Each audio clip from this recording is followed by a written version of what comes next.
അഫിയുടെ birthday cake കട്ടിങ്ങും അതുപോലെ gift കൊടുക്കലും എല്ലാം കഴിഞ്ഞ് നമ്മളൊന്ന് പുറത്തേക്ക് ഇറങ്ങിയതാണ് കേട്ടോ ഫുഡ് കഴിക്കാൻ പോകാൻ വേണ്ടിയിട്ട്. അപ്പോൾ ഞാനും ഇക്കായും ചിന്നുൻ്റെയൊക്കെ വണ്ടിയിലും പിന്നെ ബെൻസിത്തായും ഫാമിലി അതുപോലെ തന്നെ അഫിയും നമ്മുടെ വണ്ടിയും കൊണ്ടാണ് കേട്ടോ വരുന്നത്. അപ്പോൾ മൂവാറ്റുപുഴ പോകാമെന്നാണ് വിചാരിക്കണേ. ചിന്നുവിന് ഒരു കേക്ക് ഓർഡർ വേറെ ഉണ്ടായിരുന്നു. അപ്പോൾ നമ്മൾ വരുന്ന വഴി അവളുടെ വീട്ടിൽ കയറിയിട്ട് കേക്ക് എടുത്തിട്ട് മങ്ങാട്ടുകവലയിൽ നമ്മൾ കേക്ക് ഏൽപ്പിച്ചിട്ടുണ്ട്. പിന്നെ അവിടെ വെച്ച് തന്നെ അങ്കിളിനെ കണ്ട് കുറച്ച് നേരം സംസാരിച്ചു കേട്ടോ. അങ്ങനെ നമ്മൾ നേരെ മൂവാറ്റുപുഴയ്ക്ക് വിട്ടു. അവിടെ എത്തി. അപ്പോൾ കുറച്ചധികം നേരം വെയിറ്റ് ചെയ്യേണ്ടി വന്നു കേട്ടോ. എന്നിട്ടാണ് നമുക്ക് ഉള്ളിലേക്ക് കയറാൻ പറ്റിയത്. പിന്നെ കഴിഞ്ഞ വർഷം ഇതേ സമയത്താണ് കേട്ടോ ചിന്നു നമ്മുടെ കേക്കിൻ്റെ ബിസിനസ് തുടങ്ങിയത്.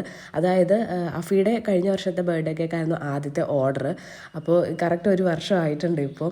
അപ്പോൾ അതിൻ്റെ ഒരു സന്തോഷം വേറെ തന്നെ ഉണ്ട് കേട്ടോ. എന്തായാലും അൽഹംദുലില്ലാ നന്നായിട്ട് തന്നെ പോകുന്നുണ്ട്. പിന്നെ ഇതേ ഫുഡൊക്കെ വന്നു നമ്മൾ കഴിച്ചുകൊണ്ടിരിക്കുകയാണ്. ഞാൻ പറഞ്ഞല്ലോ നല്ല അടിപൊളി ഫുഡായിരുന്നു കേട്ടോ. പിന്നെ നമ്മളെ വീഡിയോ ഒക്കെ കാണുന്ന 1-2 പേരൊക്കെ വന്ന് സംസാരിക്കുകയൊക്കെ ചെയ്തു. എന്തായാലും ഒരുപാട് സന്തോഷമുണ്ട്. അപ്പോൾ എന്തായാലും ഇന്നത്തെ വീഡിയോ ഇത്രയേ ഉള്ളൂ.